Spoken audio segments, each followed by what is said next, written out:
Jamen, mit navn det er Anders Melgaard Andersen. Jeg er teamfisker for OGP, Præsten og Fidusen også. Og i dag der er vi taget til det her Ref Skov, Potentek, eller Fiskesø, jeg tror det hedder. Jeg har aldrig været her før. Det er godt nok et smukt sted, må man sige. I dag der skal vi fokusere lidt på bombarderfiskeriet og alle dets muligheder. Så jeg vil egentlig allerede gå i gang med at række lidt til. I dag der vælger jeg at starte med et bombarderflåde med en sådan en Præsten mikroblink. Og det gør jeg af den årsag, at jeg ikke rigtig kender søen, og på den måde så kan jeg se, at den er faktisk okay stor, den ene af søerne her. Og med bombarderflåde, der kan jeg også komme ud i midten og fisk. Jeg starter med at køre en lidt kras farve, fordi nu er vi de eneste, der er ved søen. Så de har ikke set så meget. Så jeg tænker, at vi starter med en grøn-orange. Og så finder jeg en lille trækrog, der passer til med en springring.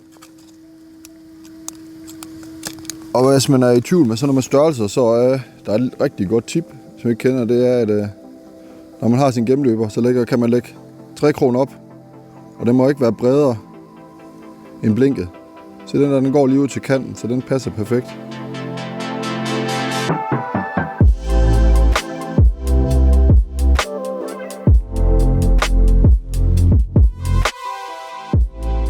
Jeg starter med at lade avnet synke et stykke ned, fordi det har været rigtig koldt i nat, og der er tåges og hverdag, og så vi har lidt oddsene imod os, det er helt vindstille, så jeg tror, at vi skal finde fiskene dybt i dag. Det kan faktisk næsten ikke gå for langsomt. Selv med de her små mikroblink, de kan fiskes ultra langsomt og stadig bevæge sig. Og når det er så koldt her, så vil jeg sige, så kan det slet ikke gå for langsomt. Så langsomt. Og så kan man selvfølgelig variere ligesom alt muligt andet, at man kan prøve at lave nogle spændstop. Man kan også prøve at sætte lidt mere fart på. Men til at starte med, der kører en helt monoton langsom gang på det her lille gennemløbsblink. Så må vi ud og prøve forskellige ting af, hvis ikke det giver nogle fisk. Vi står her og fisker med bombarder, og grunden til, at jeg har valgt bombarderfiskeriet i dag, det er fordi netop på grund af de her svære forhold, det er oftest der, jeg tyr til bombarderstangen. Man kan komme langt ud i søen og fisk, det vil sige, at svære forhold kan også være en dag, hvor det måske har været godt fiskeri, og folk har fanget rundt omkring i søen, men lige pludselig kender vi alle sammen, så dør det ud, og så kan bombarderflåden komme ud og fiske nogle steder i søen ude i midten, hvor der ikke er blevet fisket så meget, hvor fiskene måske er blevet trykket ud. Så kan bombarder være rigtig godt. Det kan også være dage som i dag, hvor der ingen vind er, hvor man skal fiske med helt små avn, og det skal gå rigtig langsomt. Så er bombarderflåden også virkelig noget. Der var lige et hug. Jeg blev lige ukoncentreret. Kan der lige spotte en lille guldøre derude. Prøver vi lige at lave et skifte her i avnboksen. Og holder stadig lige fast i blinkene. Fordi at har jeg haft 2 små kontakter. Men de blev ikke siddende, så nu prøver jeg både at skifte avn og en anden farve. Så vi prøver lige at sætte sådan et fidusblink på. Jeg kunne også have valgt et lille twisterblink. Det er egentlig de 3 muligheder, jeg bruger. Det er enten de små twister der, eller så er det fidusen, eller så Præsten mikro som før. Men nu prøver vi lige en fidus. Jeg tror lige, vi prøver en rigtig vinterfarve, når det er så koldt. Står vi hernede i den mindste af søerne, og har egentlig fået afdækket den store sø deroppe, og har også fået taget en 3-4 kast nu hernede. Og selvom det ikke lyder meget, så dækker man egentlig rigtig meget vand af med det her bombarderflåde. Og vi har nu prøvet med et par forskellige blink og kun haft nogle få kontakter. Nu prøver vi at gå over til noget gummidyr, som vi kan fiske endnu langsommere. Og vi fisker med de her flexibait. Der er 3 modeller. Så er der dem i midten, der hedder Booby Worm, og så er der de små, der hedder Triple Tail. Og de får så, som I ser, et utal af farver og med forskellige dufte. Der er noget med noget fancy Tutti Frutti og hvidløg, pellets dufte og banandufte. Så der er lidt forskelligt. Men vi starter med en stor en, og jeg tror, vi prøver at tage lidt kras farve. Forhåbentlig så kommer nogle fisk og hugger, og man oplever mange gange, at de bare lige kommer og trækker lidt i halen. Men det skal man ikke lade sig narre af. Det er bare blevet med at trække lige så stille ind. De kan jo virkelig trække den lange ud, kan man se. Så hive lige så stille ind, og så håber på lige pludselig, så får de vist så langt op, at de får fat på krogen. Så nu prøver vi at montere den her flotte pink-blå en. Det der er med fiskeri med gummidyr, de her flexibait, det handler tit noget om krogen. En ting, det er farven. Der siger, gå det du tror på. Kig lidt på vandet, om det skal være noget farverig.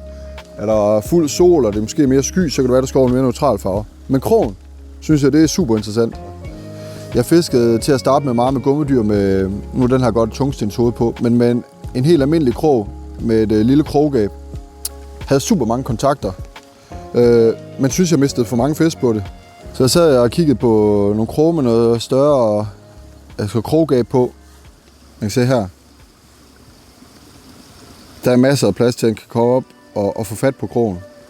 Man skal endelig ikke være at tænke, jeg har forkert krog, hvis fiskene de bare går hen og nipper i gummidyr, for det sker rigtig meget. Du har rigtig mange kontakter på gummidyr, men min erfaring er, i og med at de kommer bare lige og nipper i det her, de mærker ikke noget, så de kommer rigtig mange gange tilbage igen. Så man kan sagtens have kontakt mange gange, og til sidst så får man den altså.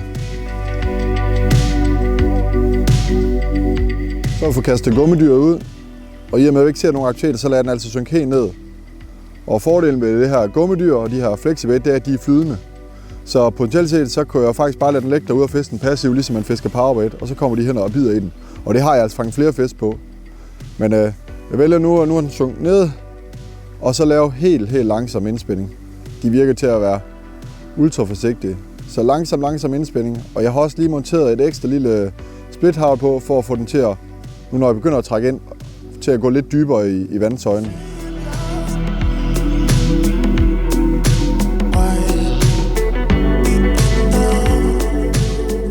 Men så er det jo blevet dejligt solskinsvejr nu, må man sige. Tågen den er lettet, og temperaturen er på vej op. Og det kan være, at det kan være det, der skal sætte gang i fiskene. Det har været rigtig svært her først, hvad vi fiskede. Times tid, halvanden, med frostgrader og tåge. Nu er solen kommet. Og så derfor nu prøver jeg lige med en UL-stang faktisk. Og har så tilpasset mit flåd efter det, så jeg har bare 10 grams flåd. Det er en 7,5 fod stang, så også et kortere stanglængde fluorocarbon. Og så prøver vi lige med sådan en lille hvid triple tail. Det er egentlig det samme, det er bare i light versionen.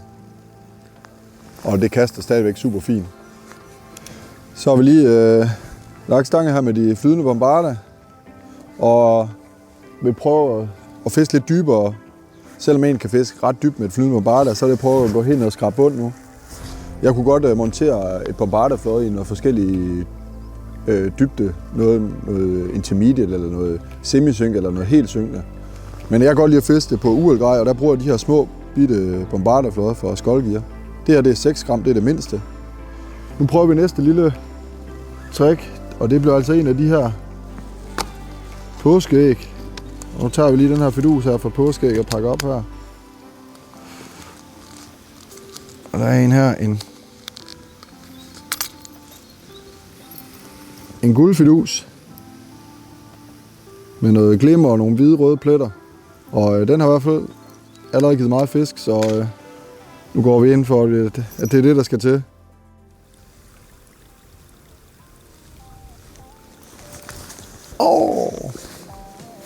Der var en guld.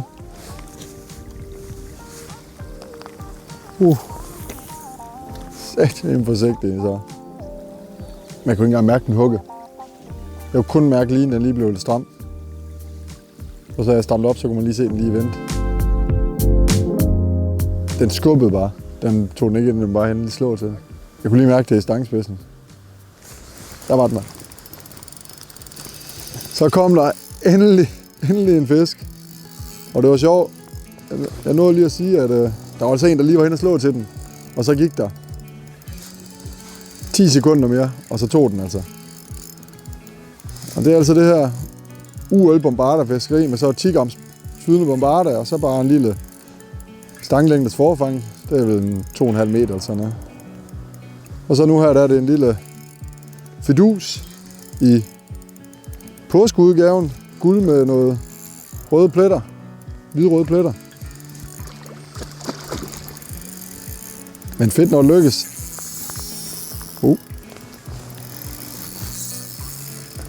Men den kæmper godt, må man sige.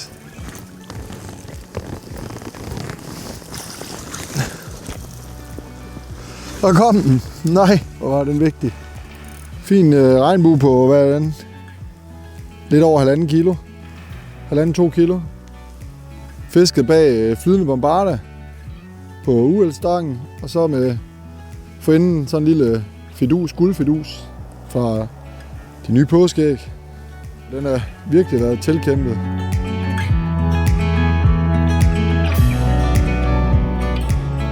Nu fisker jeg med det her UL Bombarder setup, og den her stang den er 7,5 fod. Og det jeg fisker med, det er et flydende flåde. Det her det vejer 10 gram. Det passer til den her stang. Og forfangslængden jeg bruger, jamen det er uanset om det er en 7-fods eller det er en rigtig bombarderkæp på måske 11-12 fod, så har jeg sådan en hovedregel, der hedder en stanglængdes forfang. Og er man lidt ny i det, og synes, det kan godt lige kludre lidt, så nøjes med at lave forfanget måske op til, så sige det er fra stangspids til hjul i stedet for. Som sagt, så kan man hurtigt variere dybden med flydende bombarderflåde ved at montere de her små splithavl. Nu fisker jeg med den her fidus, som selv synker lidt, og så havde jeg foran, en halv meter foran et lille splithavl. Det kan jeg vælge at trække lidt ned ad linen, hvis jeg vil fiske lidt dybere. Jeg kan også trække det længere op, hvis jeg vil fiske højere i vandsøjlen, og jeg kan selvfølgelig også tage det helt af. Så det er faktisk rimelig simpelt. På med bombarder først, altid pinden opad, lille gummiperle, og så svivlen, og så ellers en stanglængdes forfang, og så den navn, du nu måtte ønske at bruge.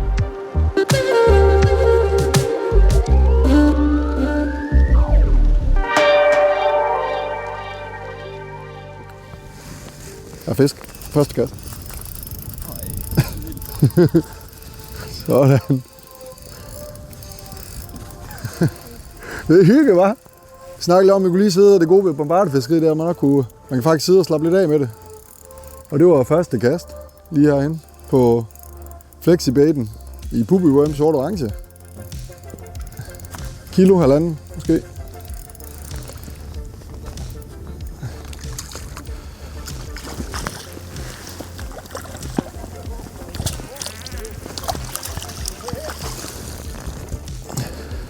Nu har fiskeriet været svært, og de nap, vi har haft, har været meget forsigtige. Kom her over 2 første kast, og jeg skal da love for, den her, den var ikke forsigtig. Jeg ved ikke engang, om man kan se det, men der sidder altså en pubi worm godt langt nede. Så den vil i hvert fald have den, det må man sige. Line, fordi jeg fisker med en flet line, og forhindrer det, der skal være forfang. Og forfang, det er det, vi snakker om stanglængde. Og jeg bruger den her Trabuco, som jeg er blevet rigtig glad for. Den er nem, fordi det er en lille spole. Den kan nemlig være i lommen og fylder ingenting. Men jeg synes også, det er en super god line. Den er glat, og den er stærk. Og jeg bruger mellem 0,20 og 0,25. Det her det er vist 0,22 og 0,24. Det er en af de to, jeg går med. Så kan det være, at jeg har idé om, der er lidt større fisk, eller meget vegetation, så går jeg måske over 24'eren. Er det meget klar vand, eller mindre fisk, så vil jeg måske gå lidt ned. Men ellers der er mellem 20 og 25. Skal man selvfølgelig lige bruge, jeg har en boks her, hvor jeg har lidt forskellige kroge, der er lidt perler, og der er lidt belastning. Så der har jeg sådan en lille boks, hvor der egentlig er det hele i. Og så har vi jo sagt det, så er vi nået hen til det, der skal være for enden, som fisk skal hugge på. Og det her, jeg synes, at bombarder, det er rigtig fedt og kan mange ting. Udover at du kan kaste langt ud i søerne, du kan fiske i forskellige dybder, så kan du også fiske for mange forskellige avn på det samme rig. Det vil sige, der er gummidyrene, dem her for Flexibait, som du kan montere. Vi har powerbaiten, som alle sammen kender, altså øredejen her, som du også kan både fiske aktiv og passiv. Vi har fluer, så hvis du ikke er til at fiske med fluestang, men godt ved flue, så kan du montere en flue for enden. Og så er der de her mikroblink. Der er præsten mikro her, der er den lille twister og fidusen, som også fisker super godt bag bombarderflåde. Så på det samme setup, der kan du faktisk fiske alle de her avn, hvor du kun lige skal skifte. Og det altså dage, hvor du virkelig skal finde den rette avn medicin til dem, så kan du hurtigt få skiftet og hurtigt variere dit fiskeri med bombarder. Vi har lige holdt en dejlig pause her i det flotte solskinsvejr fået en madpakke og sad og snakket. Og det gode, når man nu har fisk med Bombarda, det er, at du kan fiske dit gummidyr passivt, eller du kan sætte en klump powerbait på, og så kan du egentlig stadig fange fisk, selvom du holder en pause. Og det er nøjagtigt, det der lige skete. Vi sad og snakker, og lige pludselig så synes vi lige, at flådet det bevægede sig lidt. Og så må vi se, om ikke der er en fisk, der har taget den passive. Jo. Der var der sørge med en. Så det er jo gode ved Bombarda. Igen altid fiskeri, at har du brug for en pause, så kan du stadig holde det og så egentlig fisk.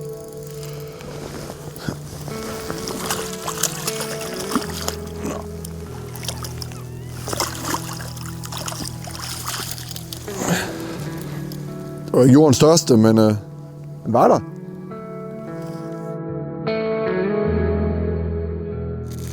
Jamen, det var så slut på dagens fiskeri. Og det var jo som sagt en svær dag, men det lykkedes alligevel at få 3 fisk. Så det var faktisk mere end forventet ud, hvis man tænker på forholdene. Det har været en dejlig dag herude. Det er jo første gang, jeg besøger stedet, og super lækkert herude. Og nu er vi gået igennem de forskellige teknikker på Bombarda og muligheder, så jeg håber, at der er et tip eller 2, som du kan bruge. Ellers så vil jeg i hvert fald ønske dig alle mulige knæk og bræk derude, og held og lykke med dit Bombarda-fiskeri. Og så tak fordi du nu kiggede med på den her film.